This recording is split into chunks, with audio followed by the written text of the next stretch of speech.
আর কারা অতিরিক্ত বাড়াবাড়ি করছে আমাদের সাথে। আমাদের মানুষেরা নিরাপদে মাছ ধরতে পারছে না, আমাদের মানুষেরা নিরাপদে চলাচল করতে পারছে না। রোহিঙ্গাদেরকে তাদের নাগরিকত্ব ফেরত দিয়ে বাংলাদেশে যাওয়ার জন্য বর্মা সরকারের সাথে আলোচনা করে আপনার কূটনৈতিক ভাবে তাদেরকে ফেরত দেওয়ার ব্যবস্থা বর্তমান সরকার করবে। বর্মা সন্ত্রাস। আমি এখান থেকে আজকে বাংলাদেশ সরকারকে এখানে এই মানুষের সামনে থেকে আমি বাংলাদেশ সরকারের দৃষ্টি আকর্ষণ করতে চাই।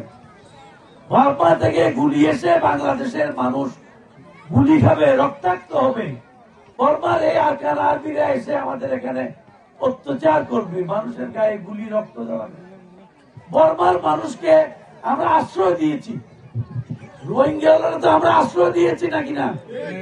আমরা তো মেহমানদারি করছি, আমাদের উপর যদি গুলিও চালায় আরকান আর্মিরা, এটা কিন্তু আমি সরকারকে দৃষ্টি আকর্ষণ করছি। এটা সমুচিত জবাব দিতে হবে আরকান আর্মিকে। আরকান আর্মি অতিরিক্ত বাড়াবাড়ি করছে আমাদের সাথে।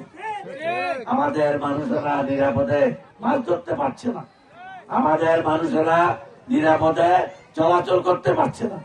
এদের জন্য আমি আশা করব রোহিঙ্গাদেরকে তাদের নাগরিকত্ব ফেরত দিয়ে বাংলাদেশে যাওয়ার জন্য বর্মা সরকারের সাথে আলোচনা করে আপনার কূটনৈতিক ভাবে তাদেরকে ফেরত দেওয়ার ব্যবস্থা বর্তমান সরকার করবে।